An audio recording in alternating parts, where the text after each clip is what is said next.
And we're rolling, and you have a watch. Great. So, if you don't mind, I will here and there. Okay, it's 8:16. All right. Hello, everyone. Welcome back to another exciting, fun, and inspiring episode of On Location with Zara, brought to you with the support of Tell a Story Hive. It's been my absolute honor and privilege to bring you inspiring locals over the last 9 months with the support of Tell a Story Hive. This is our last week of live streaming. Our official big production show is done. So we're just last couple of guests coming in here on this beautiful summer day in Vancouver. Joining me is someone who has traveled around the world. He's originally from Ireland, and his work with the UN took him around the world to many exotic places, and he's decided to call Vancouver home because he loves our beautiful mountains. And we were hopefully planning on, with a bunch of friends, going on this beautiful mountain trek together, but sadly I have to go to Paris for the Olympics. I'm talking about Sean. Sean, I don't even know how to say your last name. It's Pidgeon. Pidgeon, just like the bird. I'm like just making sure. Does it like pigeon like the, okay? Pigeon like the bird. Pigeon like the bird, but just spelled very interestingly. Yeah. Welcome. Thank you so much for having me. My pleasure. Like, look at this. I know, it's pretty stunning, isn't it? We have natural light, you guys. You don't need like the lighting setup. You don't need the big crew when you've got beautiful natural light in Vancouver. So how long have you been in Vancouver? So I've lived here for about 6.5 years now. Okay. As you said, I'm originally from Ireland. Mm-hmm. Which part of Ireland? So I grew up in Dublin originally. Okay.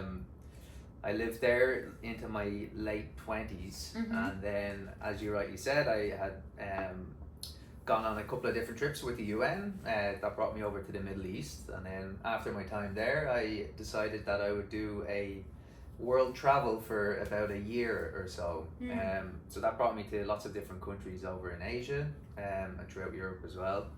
And then ultimately I ended up in Vancouver. If you were to sit down and count, like, how many countries have you been to? Have you ever counted? Or how many cities? Like, I like to, just to make my numbers seem higher, I like to count the cities I've been to. I think the cities would be quite high. I think it's roughly around 30 something countries that I've visited. Wow. And I've lived in 4. Okay. Yeah. So what are the 4 countries you've lived in, other than Canada and Ireland, of course? So Canada, Ireland. The other 2, one was Lebanon, which I worked and lived there for a year. And then the final one is Sri Lanka. Now, I always classify this as somewhere that I lived, even though I was only there for about 3 months. Just because of the sense of the community that I was able to have there. And I think a big part of calling somewhere your home is the community that you have around you. So it really didn't feel like somewhere that I was just visiting. I really got to live with some locals there. I started working, and I just built up this amazing community of humans around me. And that's somewhere that's kind of always had my heart, even though I left there a long time ago. Yeah. Wow. You know, when I was living in Paris, I did get an opportunity to speak to their tourism department, and we were sort of in talks about me going to visit Sri Lanka. And, you know, I'm always like, okay, can it be a tourism trip? Because and then I can just fly and travel. I'd recommend it. It is honestly one of my most favorite countries I've ever visited. Really? Yeah. Okay, tell me about your experience there, and where did you go, and what exactly about it, of course, other than the people and community that you found there? Like, what was it about Sri Lanka that attracted you? It was a bit of a kind of last minute decision to travel there, really. I'd gone into a travel agency, and that was their recommendation.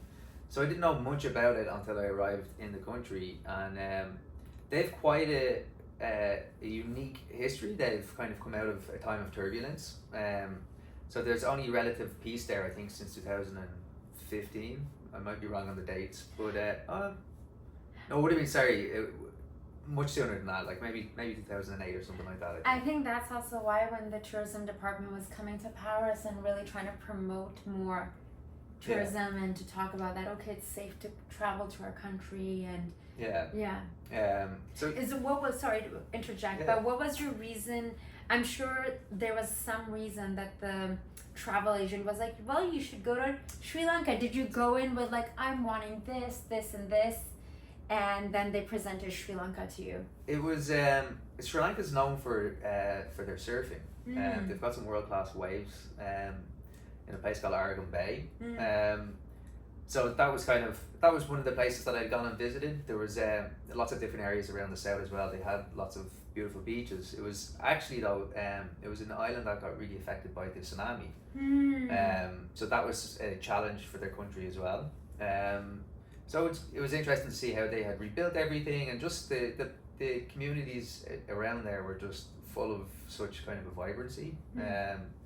Just a really, really passionate people, and really, really friendly. So, and the food obviously was amazing.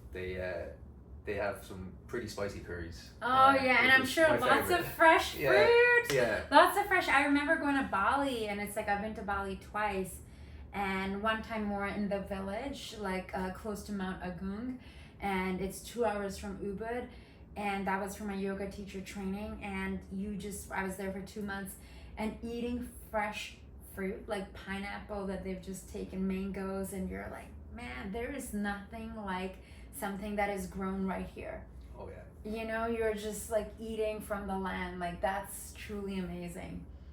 Yeah, I think the fruit they had over there was a jackfruit. You had like this huge fruit that you open up and then peel out some almost like chewing gum sort of texture, and it was interesting, unique and interesting. But I think they use jackfruit a lot in like vegan food and vegan dishes. Yeah. Here, that's the only time that I feel like I've had jackfruit. Yeah, it was nice. It was nice. I'd recommend it. Yeah.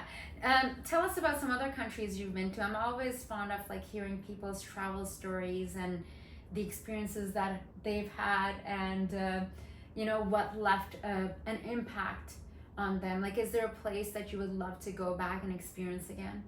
I think for me it was Nepal. No way! I forgot you've been to Nepal. Yeah. Did we talk about Nepal before? I don't think so. Okay. I'm so okay. You finish your story, then I'll tell you. Okay. Yeah, Nepal was amazing. I think I spent about 2.5 months in total there. Plenty of time in Kathmandu, and again, that country is just amazing. The scenery there with all of the mountains, the Himalayas. They also had an earthquake that happened in 2000. That one was actually 2015, and I ended up doing a trek through there. It was all over the news. Yeah, a place called Langtang. Yeah. And that was a really, really special experience. I had met lots of people. Actually, a couple from Paris were there. There was a guy from Turkey. We had people from Spain, and there was like 7 of us from all over the world kind of got together and decided that we'd do this trek. So we came out of Kathmandu. Which trek? It was this Langtang. Okay. So there was a village called Langtang, just underneath the mountain, and that was like the epicenter of the earthquake that had happened a couple of years previously. So we got a bus over some pretty sketchy roads. And when we got there, then we started our trek, and it was a 15-day walk through lots of different villages, and it was an amazing experience to see the cultures that they have there. Everything is still carted through donkeys and Sherpas. There's no roads going through any of the villages, so like as we were hiking along with our backpacks and everyone's like struggling and out of breath, we'd have 6 Sherpas and 30 donkeys just sprint by us with all of the food that they would trade between the different villages. And it was great. So along the way we would stop off, we would stay in homes that would host us as well. You could bring a tent with you and the stay tea there houses. Too. Yeah. And then ultimately we got to the end of the trek in this valley, and we got to see this mountain, Langtang. It was just over 7,000 meters, I think. So it was quite a large mountain. And how many days? That was 15 days in total. We had to, because it was based in a valley, we had to kind of backtrack as well. And then we got up to another ridge line. You mean because of like how high you're going? Well, the direction that we were going was like the village was basically at the top of a valley. So you start at the bottom of this valley, you work your way up, but then past that point there's no other communities. So to get back out, you're like in this valley and you have to come back down. It's like really, really remote, really isolated, and how villages all kind of work together. They all grow their own foods. They trade stuff off, and anything that they can't get in the local villages, they bring it in from Kathmandu, and that's where you see all the porters come with their donkeys. Wow, that would be so amazing to see. Okay, I'm gonna tell you my Nepal story. Okay. I think we may have briefly talked about it or not. Before I got Loki, for my 40th, this is like 2 years ago, I was really looking into, so I got inspired by Melody Beattie, but before that, several different people I would just meet, they would tell me about the base camp trek. And then like after my birthday, of like 2 weeks after my 40th, I'm sitting down like over a long weekend, like reading this book, and then the preface, it starts off with, she's a very tiny lady, and she's like, oh, I'm like, gonna do like the Annapurna, and like, but like start off in China, and like, I'm gonna do this, and I just put it down. It was in the first paragraph, and it just evoked something inside of me. I started Googling, it was like 9 o'clock at night, and started looking it up, and then I'm still in touch with some professional climbers, and then the movie came out, I think 7 Peaks or 14 Peaks. 14 Peaks, thank you. With Nims. Yes. So I started following like all these guys, and like some of them like followed me back, and actually we were talking about bringing, I forget his name now, but I think he's doing a trek in my home country in Pakistan right now, and this guy, he's in Washington, like, just over the border, but turns out on our show we can only have local Canadians, but maybe on my Instagram live I will bring him on. But I find it so inspiring, like the journey of these people who go on to climb these mountains, and like, and part of that is, the reason why I was so into it is coming back from Paris, and after living there for a couple of years, just before COVID and the lockdown in 2020, and feeling so much anxiety, and I started hiking and walking a lot, but I found when, like, I'm not a climber like you, or you're like next level, we'll talk about that in a second, but there was something about the higher I would go up, the quieter my mind would get. My anxiety would go down, and my nervous system would just calm down. And by the time you come, I'm not like climbing, I'm just hiking, and it's like Pemberton or Squamish and North Van or whatever. And I'm like, wow, like, okay, hiking, it's just like walking, but sometimes it's an incline, and you're in the forest, you're in the woods. This is amazing. Like, all these years I didn't take advantage. Like, I would do the grouse grind and like some trail in West Van, but not like on a weekly basis, like to the point I was almost addicted. Like, if I wasn't going out like once or twice a week, like people would thank me during COVID. They're like, thank you for texting me and for getting me out of my apartment, because I was like, I don't have a car. Like, do you want to drive? Did you want to go and do, okay, thanks for getting me out, because I've just been like watching Netflix and ordering food. And that's what got me to be like, wow, I could do something like the EBC, like the Everest Base Camp trek. So the way Loki comes into the picture, I also really wanted a dog, and it was like, do I get a dog or do I go to Nepal? Do I get a dog? Do I get, and it was almost, it's a tough choice. It was almost like similar financially, and I decided to get Loki, but I feel like he's old enough now that maybe next year I can do something like that, because I do feel like it's something about it feels like a pilgrimage. Something about it feels like this journey to go in. So someone like you, like, will share your Instagram with everyone afterwards if you're cool with that. Sure. I see all these pictures and these interesting things that you're doing. How did you get so connected with mountains? Because you're out there climbing not just when the weather is like this. Yeah. It's like when it's like snowing. and like ice, and you're doing very fascinating things. So where did the passion for that come from? That's a really good question. I think that started in my early childhood. I'm sure they have something similar over here, but in Ireland they've got like the scouting organisation, and before that you've got like the beavers and the cubs. So you could go into that when you're like a child. Yeah. And they would run like summer camps every year, and I remember vividly we would like pack all of our tents. There'd be, we be taught how to like tie knots, and then it kind of just felt like an adventure. And like these would be the adventures that I would imagine when I would read all of these stories as a child, and it would just leave me feeling really at peace, I think. And as a kid then I got into it more and more, and then I joined the military, and a lot of the exercises that we would do were ran in the Dublin or the Wicklow Mountains. So I really learned about navigation and survival skills, and did you just feel like you were like a little boy just running around with these? Definitely, yeah. You're like, I get paid for this.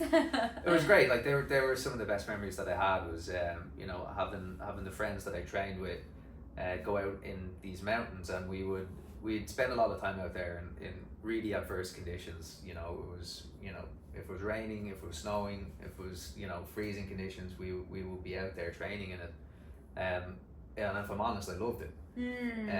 Maybe not so much at the time, but it every time I would do something extremely challenging, when I'd come back there was this sense of accomplishment, and that always stayed with me even after my military career. So when I finished traveling and I came to Canada, I had a little bit of taste of big mountains in the Himalayas, but I was only trekking, and I hadn't really gotten into climbing just yet.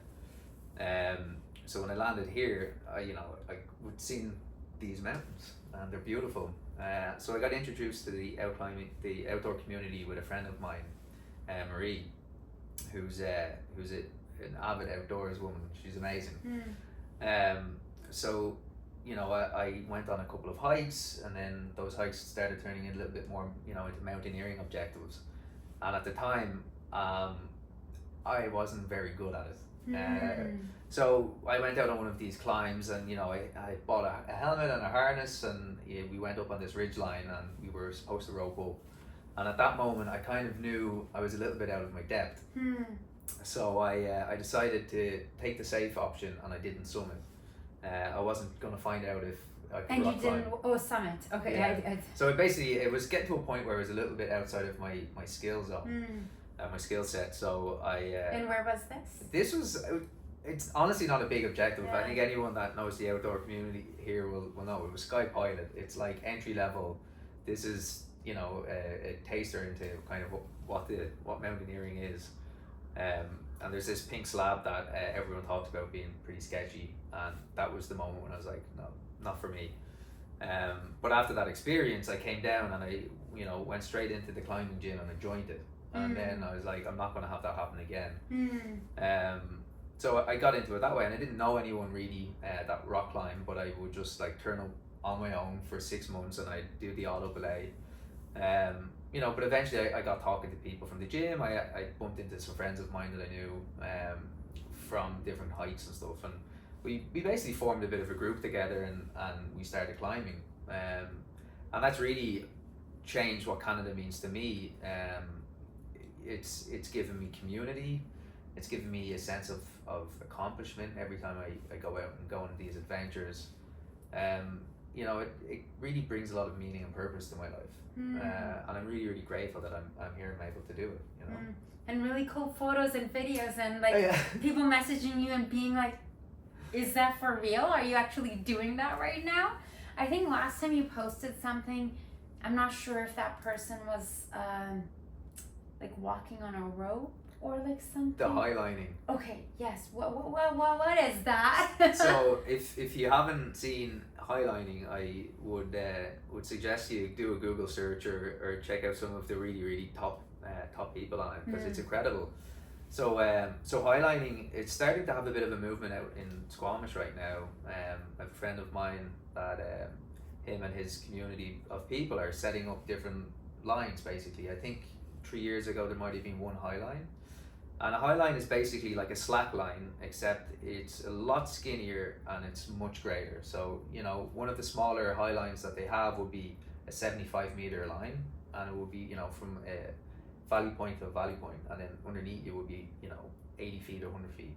But the bigger lines that they have are 450 meters, and they use drones to attach the lines, and they bring it from one side of the valley to the other side, and then they have them anchored in, and it's incredible. Like what they're able to do it blows my mind. I had the opportunity to go out and pull myself onto one of the high lines, and I couldn't get up. I'm not as skilled as these guys and girls. But so are they like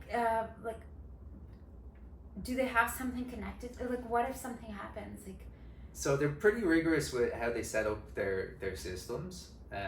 Like they are pretty safe. Okay. And how they basically attach themselves to these lines is they would have like a climbing harness, and then a small piece of rope, and then at the end of that rope there's a ring, and that ring is attached to the line. So as you walk along, you're attached to this line, and if you take a fall, you only go about 5 feet, 4 or 5 feet, and then you just pull yourself back up. Okay. So it is They're pretty like safe. real daredevils. Like you're just like They are. I'm very much. Okay. I've gone and watched it a few times. I'll get Because out there eventually. you posted a video and I was like, what is he doing? Yeah. What is happening? But it's like seeing some of your content on social media and your adventures on Instagram. It's pretty inspiring to see that this is the beauty that we're surrounded by. It's like we can jump in a car and be up there. Like if you don't make a stop, less than 2 hours, you're in Whistler. Yeah. Like we're so close to Squamish and all this beauty that is around us. Am I gonna climb a mountain anytime soon? We don't know. But I do like hiking. I don't know. It does. I am fascinated. I have gone to the indoor climbing gyms like a few times, once, and I will say it going up was easy, but it was the falling back, and then they were just like, okay, just trust and breathe. Like if you do yoga, just like relax, and then I was like, oh, this is just so fun. Just Well, I know that feeling, because falling is inherently unnatural for us. So when you're putting yourself in that position where you have to jump off a wall, it can bring up a lot of anxiety and fear. And you're like, this is something I shouldn't be doing. Like when I jumped out of an airplane in Hawaii, it's like, why am I paying to do something this crazy? What is wrong with me? I think that's part of the reason why I do it. Yeah. I think pushing, and like I am by no means a great climber. If anyone climbs with me, they'll know I like to say I'm aggressively average at climbing. I'll go with lots of zest, but definitely not the best person there. But it's amazing that the community can have like really, really top level climbers, and they'll climb with me. I do find it quite opening and quite welcome, and people want to pass on their knowledge. But yeah, I think one of the reasons that it draws me is that it kind of pushes me to go outside of my comfort zone. And I think one of the things I'm really trying to work on in myself is just pushing past fear. A lot of the times fear can hold us back in life, and climbing kind of forces you to overcome that. And I mean, there is an element where fear can be a real thing, like you're putting yourself in a dangerous situation. But a lot of the times, especially in the indoor climbing, it's really, really safe. But that fear feels the same. So that's something I seek. It's like I seek to put myself in that situation so that I can kind of get used to that feeling, and then each time I experience it, I can kind of overcome it a little bit more and a little bit better. So true. I think I remember when I started lifting weights again, like a couple of years ago, and then again recently. There's something so interesting about putting your body through something that at this moment feels painful, but afterwards the joy, how I feel, how I'm not in my head, I'm not overthinking something, that I can work out a situation, even something as simple as walking. But of course, doing something like this, you honestly, like when I do aerial yoga, you actually have to be so present. You cannot think about your problems. You cannot think about, oh, so and so said this. I have to focus on what is happening right here because I'm hanging upside down. There is no room for me. So when I would do aerial yoga, I would literally feel high afterwards. Yeah. And of course, when you're hanging upside down, all the blood rushing to your brain, you're just like, ah. Like, yeah, I was really enjoying that for a while. I should probably get back into it. Climbing is, for me, it invokes similar emotions as well. Like, it puts me in a flow state, and really brings me into the present moment. So I really do understand what you're saying with your aerial as well. It's great. Like, I love that I've found a hobby that you know does so much for me. You know. And getting you outdoors, rain or shine, good weather, you get to explore, you have a community. So how long have you lived in Vancouver, Sean? It's been about 6 years, 6.5 years that I've lived here. Yeah. So how are you enjoying living here? I love it. I think. And what made you pick Vancouver? You could have gone to Toronto, Montreal, Calgary, Edmonton. I had family here. Okay. And I had friends too. So when I made the decision to move here, it was very much based on the fact that they were here as well, and I could stay on someone's couch. That's always a good reason. It's a great. That's always a good reason to visit any place. It's like, can I stay with you? Yeah, I'm like, you got a hook up? I plan my trips like that. Yeah. You know, even recently, it's like, hi, we haven't spoken in a while. Can I please stay with you? Yeah, couch surfing. It's great. Yeah. It's great.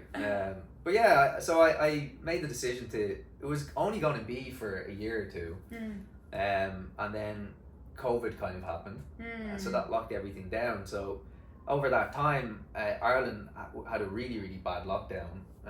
Canada, not as bad. So it made sense for me at the time to actually stay here. And I was, at the time, I was learning my trade as a carpenter as well. So that was just something I really focused on over those couple of years. And it gives, like, Vancouver as well, with that industry, it's given me a lot of opportunity. And I think that's one thing that keeps me here as well. I mean, the nature and the outdoors is fantastic, but the city itself is it got a lot of possibilities here as well. And it's something that I don't think I would get this at home in Ireland. How would you compare life to Ireland versus here? Like your life. My life, it's Ireland. Like, I hear it's so beautiful. Like, I mean, honestly, I was telling someone I'm going to Paris, and they're like, "Oh, you're so close to Ireland. You should go to Ireland." And I'm like, I don't have anyone to stay with. I would go to Ireland if I knew. You need a couch. Yeah. Well, Sean, hook it up. I think, like, I love Ireland. I think Ireland's an absolutely beautiful country. For me, it actually revolves back around to the outdoor life. I mean, Ireland is beautiful, but the issue is that it does rain like 80% of the time. More than Vancouver? Way more. Okay. Because like Vancouver has. You're like, this is nothing. This is great. This is great. Look at the sun. Well, Vancouver and Canada in particular, they've got 4 seasons. You know, like when it's winter here. You know, and then when it's spring. You can like see the transition of the seasons here. In Ireland, not so much. It's kind of overcast and it's kind of rainy all year round. It's just slightly warmer rain in the summertime, slightly colder rain in the winter time. So there's not as many opportunities to do the different sports that are here. Like in the summertime, I love doing outdoor rock climbing and mountaineering objectives. I get to hike more. There's swimming and kayaking. In the winter time, then you can, not that I've learned how to ski yet, but you can ski, I ice climb. You can do different like wintertime sports. So like each season has a different sport that I like to go out and do. It's definitely a very lifestyle city. It is. We're paying for it. We're paying for these gorgeous views, but the benefits are just next level too. You were planning this gorgeous trip that I feel I'm not fully sure yet in terms of when I'm coming back, but chances are I'm not going to be able to make it to that. So I've never been to that area. So can you tell us about exactly where you guys were planning on going, and you found these amazing huts? Honestly, dude, like it's been on my list for the last 4 years since I was like hiking in COVID and everything, to like wake up to sunrise in the mountains. Like honestly, I actually wanted to just like sleep in a sleeping bag and like, you know, or like, sorry, not just a sleeping bag, like in A tent. yes.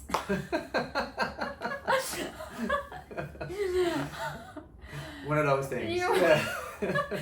I've been working all day, okay? We've been filming all day. I'm like out of like, we're almost out of gas. I've just been snacking over here. I haven't really had even a proper meal today. We've just been like snacking.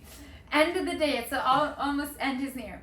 Okay, because I've heard like some friends like share stories of like how magical or even drone footage they've made or photos or whatever, and I think I started noticing the beauty we have here in BC after living in Europe, after living in France, which I love so much. But there's something about nature, and when I would like, you know, when you're hiking up and everything here stops, you're breathing in so much fresh oxygen, and the further you go away, the lesser people there. I'm a very people person, but I also like, I'm an extroverted introvert. So the whole thing of like leaving the city behind and getting out there, which I feel like I barely have done in a while, but it just has a different, you just appreciate it differently versus man-made beauty.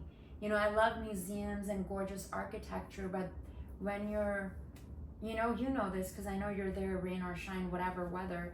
So I love like the content that you've been creating and sharing, because it does inspire others. It inspires me to be like, oh my goodness, I haven't, like, what have I been doing on my days off? I need to go outside. So where exactly is this like special trip that you are planning?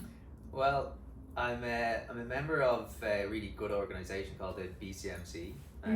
So and the ACC as well. So the BCMC is British Columbia Mountaineering Club, and the ACC is the Alpine Club Canada. And they've got huts all around Canada, and the BCMC specifically in BC itself. And you're able to rent these cabins and put on trips, and basically you're able to bring people out there and they get to experience the backcountry. And it's a really amazing place. On the way there's like lots of different lakes that we get to stop off on and go swimming. There's a few different mountains that we can get to scramble up as well. And I decided. And where exactly was this particular one? I forget. Or you don't want to share? You're like, it's a secret. I cannot give it away, Zara. Everyone will be there. Okay, fine. It's you can tell me off camera, because honestly, it looks so gorgeous. And I was telling my friend Natalie in Germany, and she's like, because I almost got a job doing some emceeing stuff that weekend as well. She's like, no, Zara, you need to go on this trip. Forget about the job. Jobs will come. You need to. But now I'm going to Paris. You know, that's a different job. But she's like, that sounds amazing. I wish I was there. I want to wake up to sunrise in the mountains. Yeah, it's pretty special when you get to wake up to a sunrise in the mountains. But yeah, it's gonna be a really nice trip. I really hope you can make it. Oh, I hope so too. Yeah. It's like, it depends just like when I land or how I land. Yeah. If someone's just wanting to get into, I mean, I know you're not a professional. This is out of hobby, which is great, because someone like me, like, you know, if I want to try something, because I do like to be a beginner and try something new. I think it's really good to have a beginner mindset and try something out of your comfort zone, even if for a season. What sort of, so you would suggest starting out at like a indoor climbing gym, or? Yeah, I think depending on what it is that your goal is, the indoor gyms are brilliant place specifically if it's rock climbing that you want to do. I know there's a lot of bouldering gyms that are you know, rising in popularity as well, and then there's those organizations that I had just mentioned as well. They're excellent. They there's lots of senior people in those organizations that would run trips. So if you're a beginner, they can kind of pass on their knowledge to you. They you know, it's a really active community where you'd have a trip leader basically organize a trip, post it on their website, and then you can sign up to it. and that would be a really, really good way. That's kind of how I got into it as well. It's a good cool. way to meet people of a like mind. You know, if you really click with a group of people, then you can organize your own trips. Yeah, I think that's an excellent way to start. Very cool, very cool. Well, we're talking about sunrises and we're getting a sunset over here, and we're gonna lose the light anytime soon. So before we lose the light, we're gonna wrap it up, and I'm gonna go have a proper big meal and pick up my fur baby Loki, because I'm sure his babysitters or dog sitters, it's Friday night, they wanna go out. So Sean, thanks so much for joining us and having this conversation. I feel like it's really inspiring me to get outside, or at least get out for a long walk and just like disconnect, have some nature time. Like, I love, you know, filming, having guests over, or going to events and filming, but I feel like my way of recharging is like either a beach day, jumping into the water, or like going for a long walk or a hike, just like disconnecting, you know, from performing and just like that, you know, because as much as you're a performer and you're storytelling, you also need time to yourself too. And I feel like I get that from, I'm not climbing mountains like you are, but I get that from like going down to the beach, or going on a long walk with my fur baby Loki. So before we let you go, I love asking everyone who comes here, is there some place in particular that you really love going to? Could be a hike, could be a walk, or could be like a secret spot that you love going to in Vancouver in particular, just to help calm you, just to help bring some peace and serenity? I really enjoy going to Jericho Beach in the wintertime. Yeah, you do. You're crazy. What? Yeah. Oh, well, tell our viewers about it. What sort of things do you get up to at the Jericho Beach in wintertime? This is what I mean about the seasons. Yeah, in wintertime, you know, on a Saturday would be my ritual to go down to Jericho and do some cold plunging, which you were joining us for as well. I was, yeah. And honestly, my social media was blowing up. The one time you went, it was -14. Yeah. Snow on the beach. It was just, I think I went in like, I went in twice, and in total calculated it was like 30 seconds. Like, you guys are next level. Like, the longest I've gone in was at the Lynn Canyon. Lynn Canyon, yeah. Yeah, 6 minutes. Yeah. But that's twice combined. Yeah. But I did find if someone keeps talking to me and they distract me, that's the way. I remember at one point I was like, I'm so cold, Mommy, I'm so cold. It's so good though. It's so good. What got you into cold plunging? That was the same kind of thing. I think Wim Hof was starting to become a little bit more popular back then. I feel like during COVID, everyone was cold plunging. Like, Vancouver became the cold plunging town. Yeah, it definitely had, and it's picked up a lot of traction now as well. The cold plunge community here is pretty huge now. Yeah, if you're ever willing to give it a try, let me know. Be more than happy to bring you with me. Amazing. Well, awesome. Thank you, Sean Pidgeon. I'm glad I said your last name right. Thank you so much for joining us. Thank you all for watching, for tuning in. I hope you found this inspiring as much as I did. Until next time, I'm your host, Zara Durrani. You're watching On Location with Zara, produced with the support of Tell a Story Hive. And I look forward to hearing from you. Ciao.